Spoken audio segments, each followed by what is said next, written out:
Hey, welcome to week four. So we're going into a little bit more serious sound design work, a little bit more serious mixing work this week. Get from the rough mix to that final mix. So first thing we want to do is take a look at the EQ. So most of you have probably seen an EQ that looks somewhat like this. I've broken it up into what you're actually going to be referencing for what you're hearing and what you want to correct. So what I did was I actually pulled up one of the old go-to sessions on Audition, and I believe this is what does this say? This says week four, but I know that's a lie. So I know I've got my week two. Okay, so you can see right off that I'm a really unbalanced speaker. I'm most definitely not an actor, but that's going to do us a favor right off. So let's start with EQing. So adding surround sound, that's also created. That's also called panning. So yeah, to a louder section. I'll go into how to fix that later. Look, it's an actor. He's loud. When you are putting that smile in, a little more warm water. Shoulders. We don't think about our shoulders. So, Hey, I've got this handy little looper here, and that will allow it to just go around and around, so I can just zoom in. And that's just plus and minus, no secondary key needed. So let's just take one single phrase so we can hear the real extreme differences. Hey man, how you doing this? Hey man, how you doing this? Hey man, how you doing this? Hey man, how you doing this? Right? Maybe let's go a little bit. Let's go a little bit longer with this because that will probably drive us all crazy if we have to listen to something looped at that speed. Hey man, how you doing? This is Howard. I'm the engineer on this. So I've got a little 10 band EQ up right now. And let's go back to default. All right, so everyone's at 0. And sorry to keep you waiting. That's okay, no problem. Hey man, how you doing? This is Howard. I'm the engineer on this end. Sorry to keep you waiting. That's okay, you'll no notice problem. there's nothing going Hey on. man, how you down doing? here. This is It's Howard. just I'm the engineer on this end. Sorry to keep you waiting. That's all. That's the all in rumble. So I mean, if you've got any rumbling going on, just yank this down. Especially on dialogue, you really don't want anything on dialogue down there. If you've got low frequency effects, like you've got a big old boom, that might be useful down there. But even then, I know most of you guys are doing real dialogue heavy voiceover kind of projects, so I don't think anyone's going to find anything very useful down there. But let's see here. So if I go up to 125 next. That's okay, no problem. Hey man, how you doing? This is Howard. I'm the engineer on this end. Sorry to keep you waiting. That's okay, no problem. Hey man, how you doing? This is Howard. I'm the engineer on this end. Sorry to keep you waiting. That's okay, no problem. Hey man, how you doing? This is Howard. I'm the engineer on this end. Sorry to keep you waiting. That's okay, no problem. Hey man, how you doing? This is Howard. I'm the So it's real low end bass. engineer on this end. Sorry to keep you waiting. That's okay, no problem. Hey man, how you doing? This is Howard. I'm the engineer on this end. Sorry to keep you waiting. That's okay, no problem. Hey man, how you doing? This is Howard. I'm the engineer on this end. Sorry to keep you waiting. That's okay, no problem. Hey man, how you doing? This is Howard. I'm the engineer on this end. Sorry to keep you waiting. So that's called the mud range. Basically 125 through 500, often referred to as the mud range, because if you have a recording like this where you've got a lav against someone's shirt and it's real high up and it's pretty much being blocked by the jaw, you'll have this to contend with. That's okay, no problem. Hey man, how you doing? This is Howard. I'm the engineer on this end. Sorry to keep you waiting. That's okay. You don't want to cut too much of it because otherwise you'll have a real thin sounding track. If we go up to 500, Okay, no problem. Hey man, how you doing? This is Howard. I'm the engineer on this end. Sorry to keep you waiting. That's okay, no problem. Hey man, how you doing? This is Howard. I'm the engineer on this. So, that's same kind of range a little bit. a little bit higher, and then once we're up to 1 through 4K, that's really the audibility range. So if you have someone that you're really struggling to understand, Then sorry to keep you waiting. That's okay, no problem. Hey man, how you doing? This is Howard. I'm the engineer on this end. Sorry to keep you waiting. That's okay, no problem. Hey man, how you doing? This is Howard. I'm the engineer on this end. Sorry to keep you waiting. That's okay, no problem. Hey man, how you doing? This is Howard. I'm the engineer on this end. Sorry to keep you waiting. That's okay, no problem. Hey man, how you doing? This is Howard. I'm the engineer on this end. Sorry to keep you waiting. That's okay, no problem. Hey man, how you doing? This is Howard. so that's the basic 10-band EQ, and with these we actually have a bunch of different EQs. And if we go into the parametric, which is my go-to, you can see me gutting a muddy vocal right there. We can actually control the bandwidth of them. I'm the engineer on this end. Sorry to keep you waiting. That's okay, no problem. Hey man, how you doing? This is Howard. I'm the engineer on this end. Sorry to keep you waiting. That's okay, no problem. Hey man, how you doing? This is Howard. I'm the engineer on this end. Sorry to keep you waiting. That's okay, no problem. Hey man, how you doing? This is Howard. I'm the engineer on this end. Sorry to keep you waiting. That's okay, no problem. Hey man, how you doing? This is Howard. I'm the engineer on this end. So you can sweep frequencies, you can play with the Q or the bandwidth, and realistically, I mean, this is plus or minus 15 decibels. You should be able to do anything that needs to happen to it. Go light with the EQ. It's really easy to go overboard and not realize how hard you've hit it. Sorry to keep you waiting. That's okay, no problem. Hey man, how you It's one thing to have 1 or 2 bands, but once you start getting to 3 or 4, you start seeing stuff like this. doing? This is Howard. I'm the engineer on this end. Sorry to keep you waiting. That's okay, no problem. Hey man, how you doing? This is Howard. I'm the engineer on this end. Sorry to keep you waiting. That's okay, no problem. Hey man, how you doing? This is Howard. I'm the engineer on this end. Sorry to keep you waiting. That's okay, no problem. Hey man, how you doing? This is Howard. I'm the You've done all that work, and now watch. engineer on this end. Sorry to keep you waiting. That's okay, no problem. Hey man, how you doing? This is Howard. I'm the engineer on this end. Sorry to keep you waiting. That's okay. A little better, maybe. Just different. So don't kill yourself going with that. So hopefully that will help you feel around in the world of equalizers a little bit. And while we're here, I just wanted to recap real quickly. So, when you're in the audition, what are we calling this? This is the audition multi-track session film sequence stereo template. It's going to kick out, ready-made stems for you by bussing them, and keep your stems well split up, because what can happen is at the end of it all, you can put a master effect on your bus, and that can really help you out in the mix, especially when it comes to the dynamic stuff. We'll go over that real shortly. It's a little bit more esoteric for a lot of people than the equalizer is. It took me a couple of years to really be able to hear what a compressor was doing. Before I was able to go, oh yeah, that snare track has a compressor on it that's a 1.8 to 1 ratio. And yeah, when you do something long enough, you can actually start hearing that kind of stuff. There's actually a couple of programs I'm going to talk about shortly. Where are they?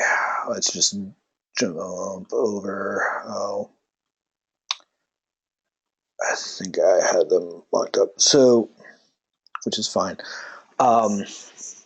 So 2 programs to talk about real quickly. One is called trainyourears.com. And what that does is it actually plays a music track for you. And what they do is they take one of the bands off a 10-band EQ or a 31-band EQ and pump it up by 6 dB, or they'll pull it down by 6 dB.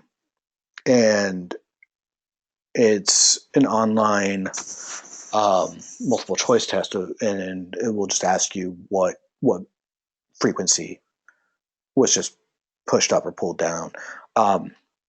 Real useful. There was also an older program called Golden Years, who is the originator of doing that. That's all done on disk, and I believe they've made it available online. But if you look up Leonard Moulton, is it Leonard Moulton or is it? I'm sorry.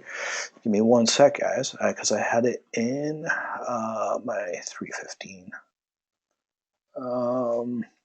Dave Moulton.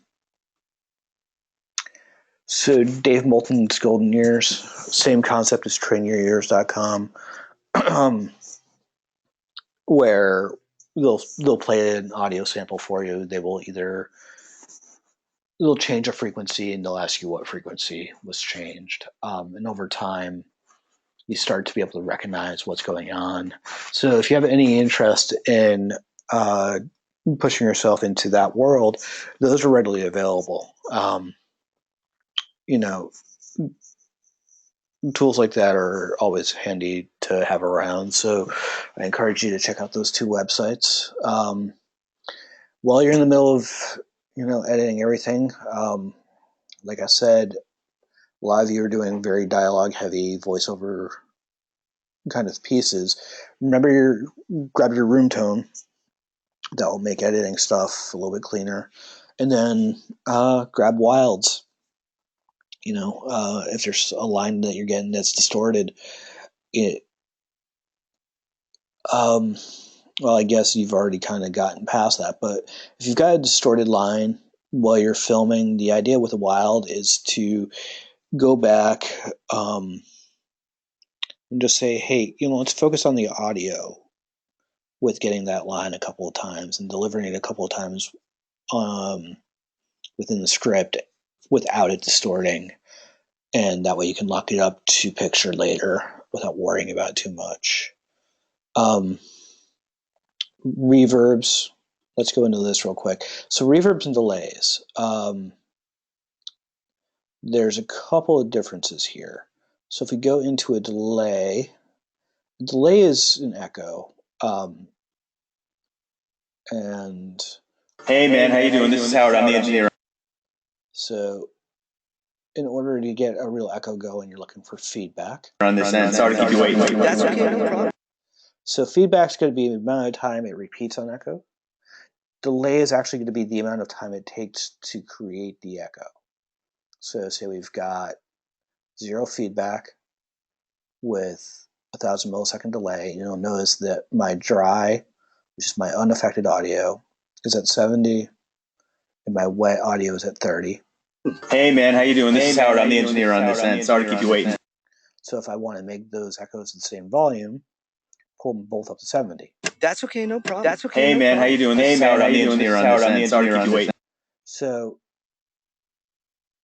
sometimes you need that kind of stuff going, but mostly you're going to end up wanting something like this for a delay as a reasonable effect. That's okay, no problem. Hey man, how you doing? This is Howard. I'm the engineer on this end. Sorry to keep you waiting. That's okay.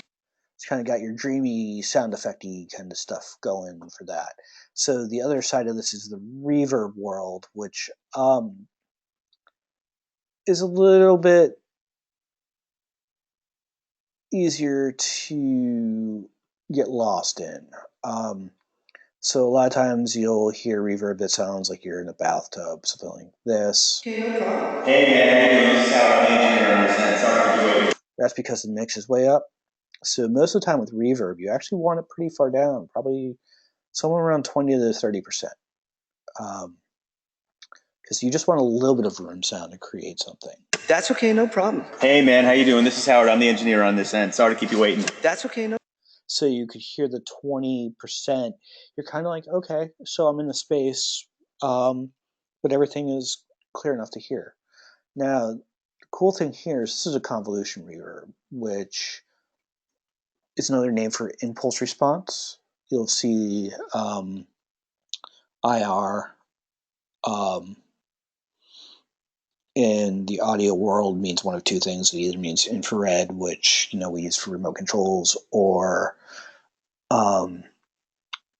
impulse responses, which are physical modeling of different spaces. So you can see it says impulse here, and we actually have physical spaces already modeled for us. So inside the car, let's just crank it up to 100%. No problem. Hey man, how you doing? This is Howard. I'm the So engineer on this end. Sorry to keep you waiting. That's okay, no problem. Hey man, how you doing? This inside the car, very small reverb. No. In the other room. is Howard. I'm the engineer on this end. Sorry to keep you waiting. That's okay, no problem. Hey man, how you doing? This is Howard. I'm the Almost like the hallway of an apartment building. So the other thing that I see a lot of people messing up with is they start playing with the pre-delay. And what the pre-delay is, it's going to delay the signal of the wet audio, the affected audio, for whatever length of time. The problem is if you have it too short, it sounds wacky and it sounds disjointed. engineer on this end. Sorry to keep you waiting. That's okay, no problem. Hey man, how you doing? This Let's get this down to that 20%. is Howard. I'm the engineer on this end. Sorry to keep you waiting. That's okay, no problem. I'll go to 30 because it's a small verb. Hey man, how you doing? This is Howard. I'm the engineer on this end. Sorry to keep you waiting. That's okay, no problem. Hey man, how you doing? This is Howard. I'm the engineer on this end. Sorry to keep you waiting. So there's a little bit of phase going on. I don't know if you guys can hear that through this recording, but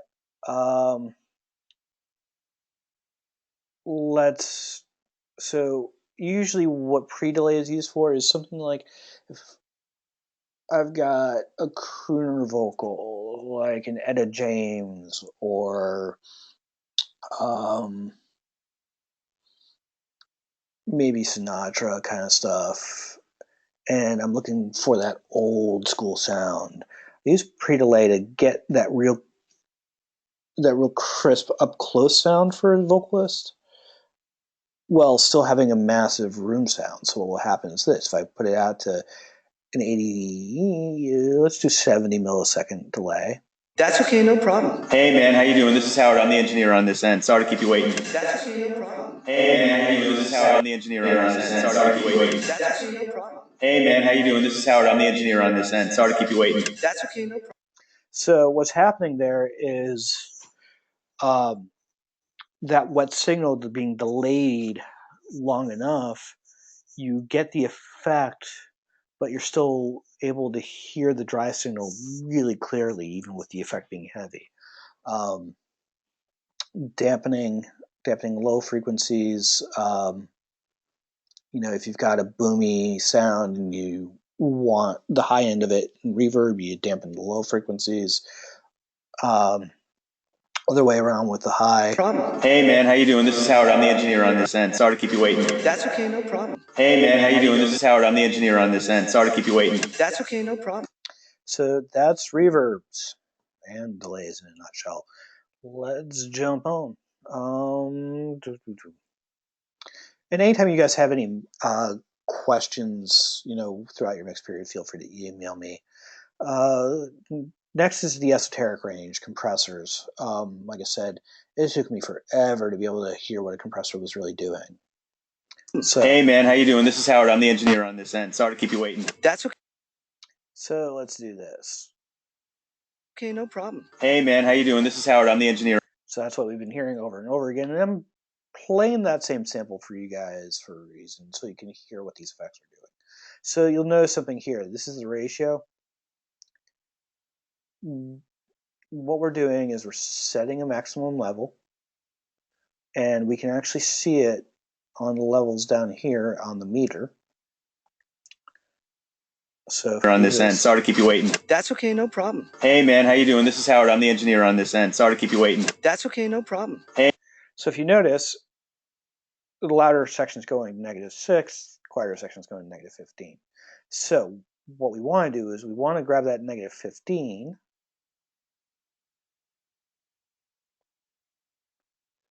and say everything that goes louder than 15 is going to feed back to us add a preset ratio.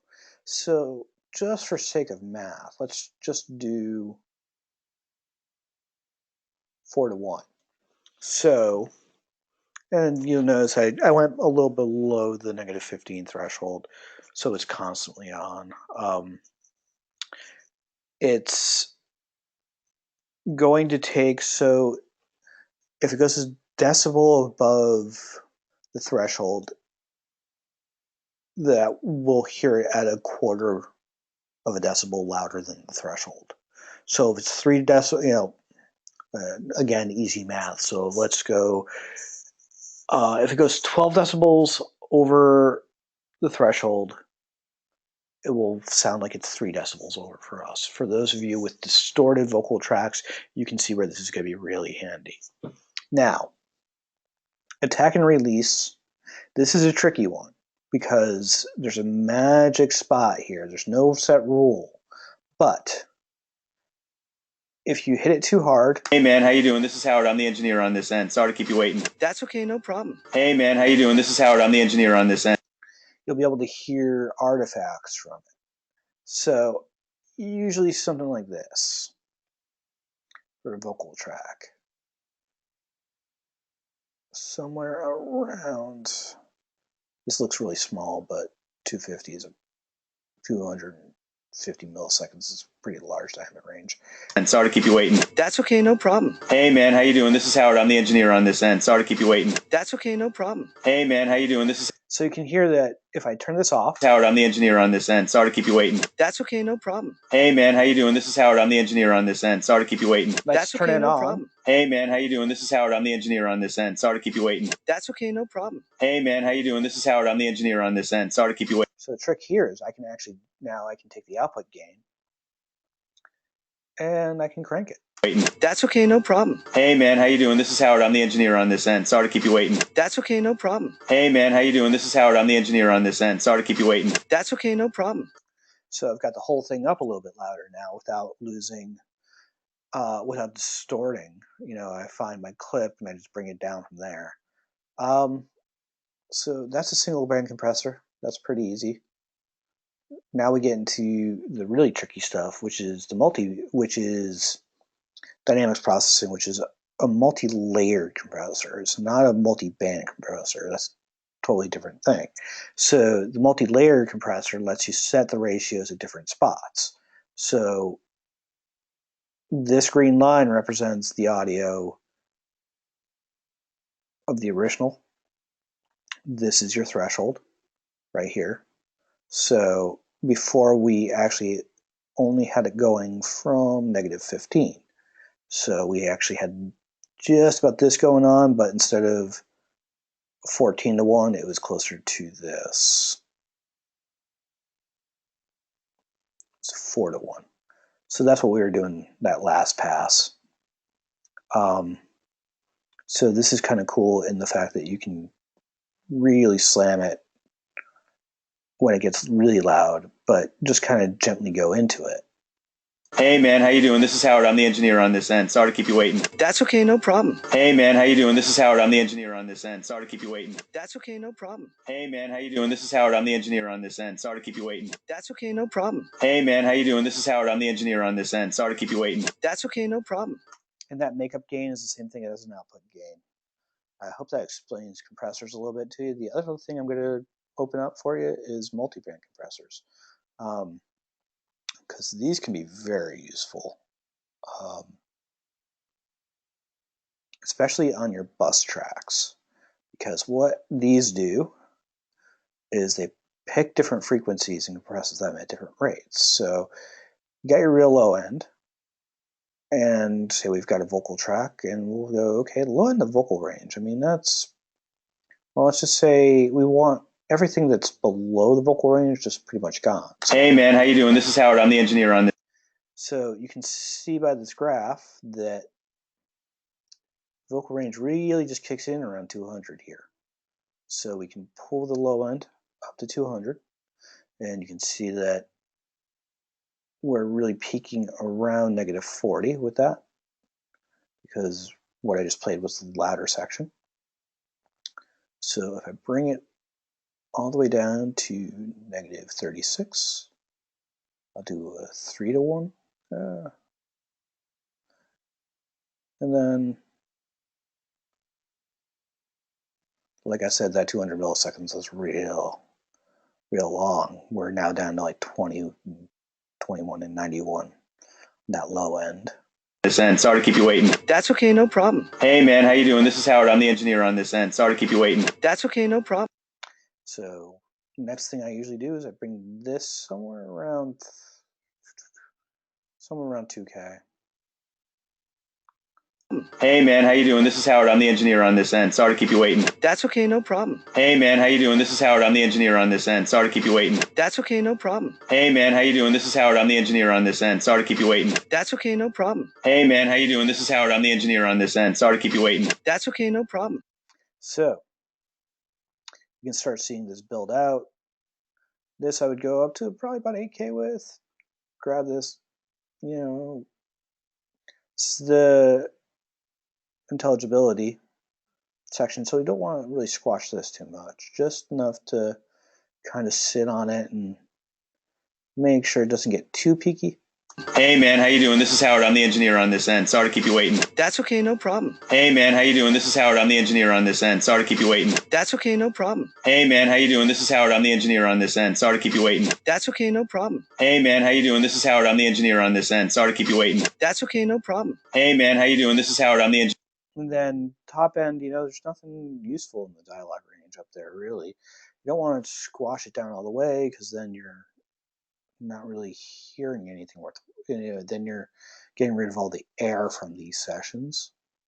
Engineer on this end. Sorry to keep you waiting. That's okay, no problem. Hey man, how you doing? This is Howard. I'm the engineer on this end. Sorry to keep you waiting. That's okay, no problem. Hey man, how you doing? This is Howard. I'm the engineer on this end. Sorry to keep you waiting. That's okay, no problem. Hey man, how you doing? This is Howard. I'm the engineer on this end. Sorry to keep you waiting. That's okay, no problem. Hey man, how you doing? This is Howard. I'm the engineer on this end. Sorry to keep you waiting. That's okay, no problem. Hey man, how you doing? This is Howard. I'm the engineer on this end. Sorry to keep you waiting. That's okay, no problem. Hey man, how you doing? This is Howard. I'm the engineer on this end. Sorry to keep you waiting. That's okay, no problem. Hey man, how you doing? This is Howard. I'm the engineer on this end. Sorry to keep. So it controls it a little bit. That when I was first playing it back was sounding kind of blown out because the game was pumped up 10 dB. So again, if you're having issues getting it squashed down to a doable trace or doable dynamic range, this is how to control all that. And again, this one really comes in really useful on your bus, because if you've got multiple people talking and you just have a multi-band compressor, rocking along on your bus. You waiting? That's okay, no problem. Hey man, how you doing? This is Howard. I'm the engineer on this end. Sorry to keep you waiting. That's okay, no problem. Hey man, how you doing? This is Howard. I'm the engineer on this end. Sorry to keep you waiting. That's okay, no problem. Hey man, how you doing? This is Howard. So all your vocal tracks will now be, within the same dynamic range, and you won't have to sit there moving little automation control points, up and down. You're still gonna have to do some of that, but this could really alleviate some of the pressure on that. And then it's just a matter of going to, your bus and, we'll turn stuff up and down. So, then you're just dealing with your dialogue, your dialogue mix, your music mix, and just being able to turn those down. So you can go really deep with 12 or 14 tracks per stem. And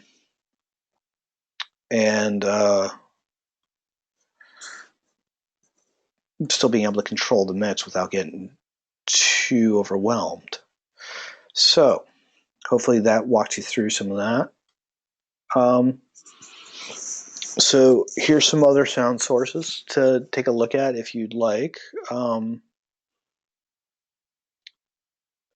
The podcast 20,000 Hertz actually just had a really amazing episode interviewing Ann Krober, who has been doing some pretty large movies as a sound recordist, doing a lot of recording large animals, doing sound recording for King Kong. She did some stuff for Star Wars, the prequels. Trying to think what else other stuff she did. If you're interested in reading up on her, she's at soundmountain.com. I asked them if it'd be okay if I could play their stuff on this go-to. They were like, yeah, we'd rather you just send the students our way. So, hit up 20k.org to listen to the newest episode. Hopefully it's a little inspiring for you. A couple other blogs,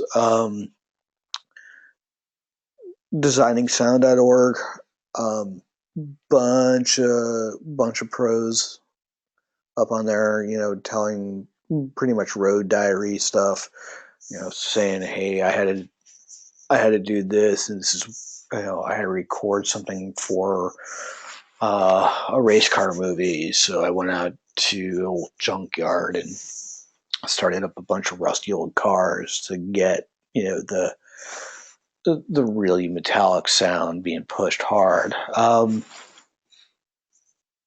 Music of Sound, another one that's doing the same thing.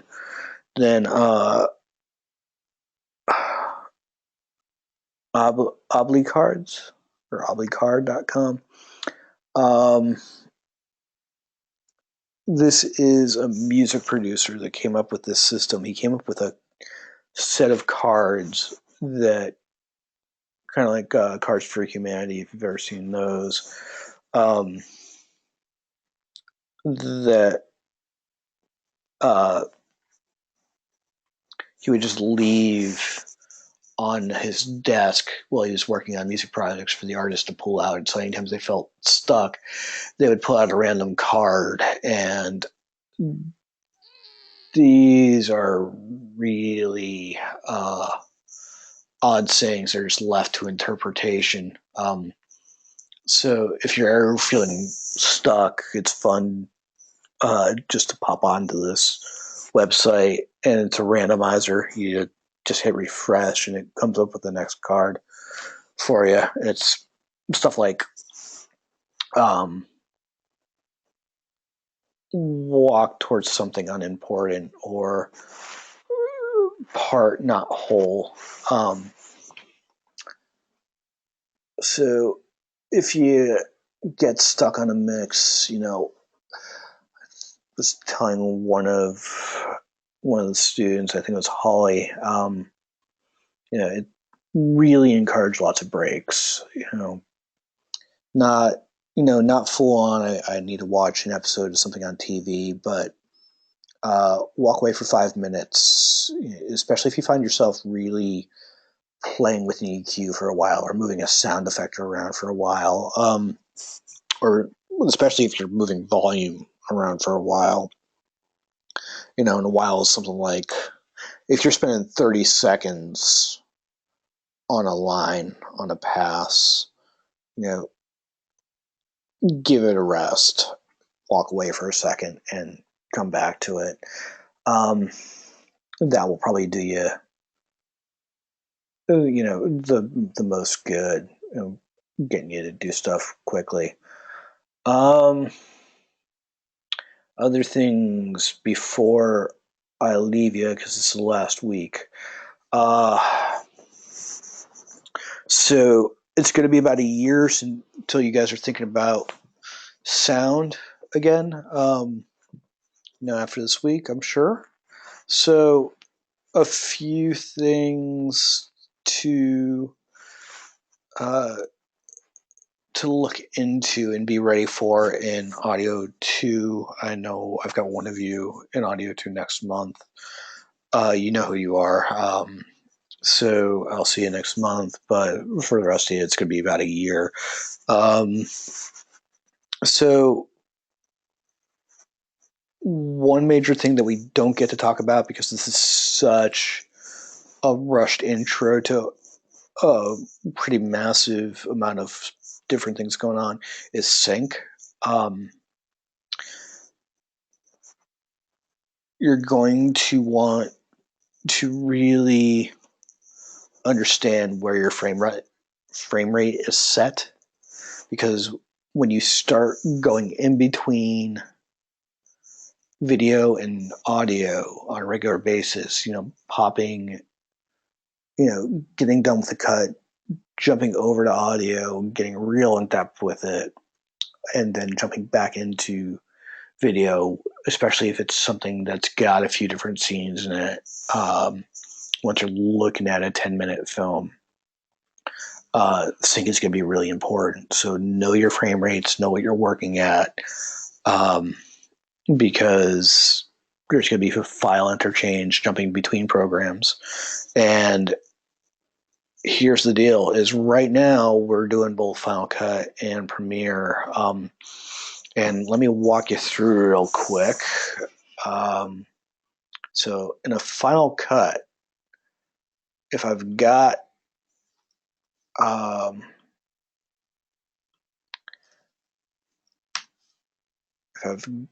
whole project, I gotta mark in and out points. Make sure I've got all my audio. The video's already been consolidated. Export to XML.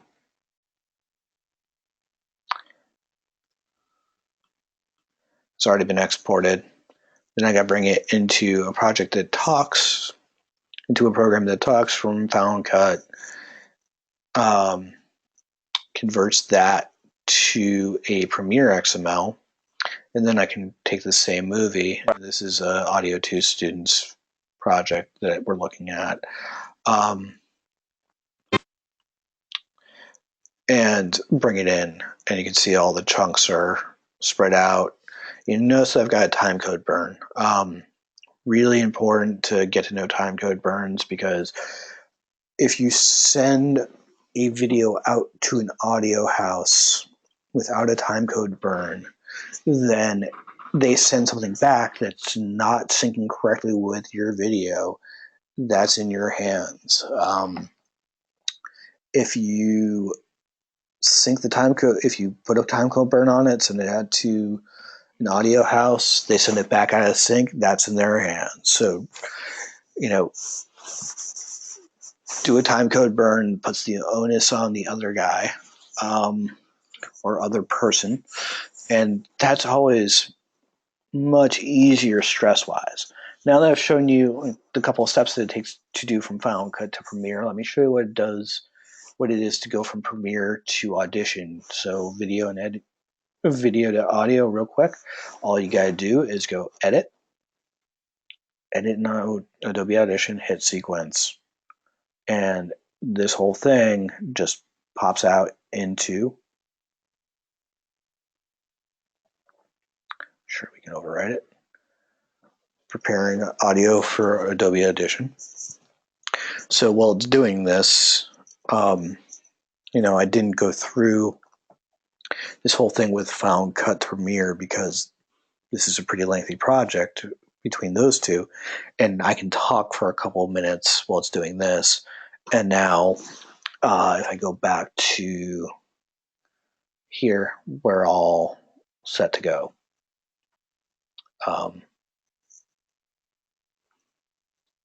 As easy as that. So for some of your projects, think about where they're ending up and what you want to use as far as your NLE, because that will affect that in the long term. Another sync point is the 2-pop. You want to have a sync point 2 seconds before the video begins. So you'll notice that we started our session at 59 minutes and 50 seconds. So the actual film will start at the 1 hour point. And that's for any machines that are tagging along to actually catch up. That's for any pre-roll stuff we need to adjust. I've got a leader going in. Again, this is another student's project. And then at 59 minutes and 58 seconds, 2 seconds before the actual film is going to begin, we put a pop. And that allows us to know that video and audio are synced up, because when that 2 is up on the screen, we should have a 1 kilohertz tone. And then again, we'll go to the end of a clip and we'll see 2 seconds after the last bit of credits roll. I can get closer than that. Very end of the film, there was a tail pop with a white dot, which, telling us that that's the end of the roll. So if we're sunk up properly, right there. So that's something to look out for in coming classes. Hope you guys have gotten something out of this course. Looking forward to seeing the rest of your projects.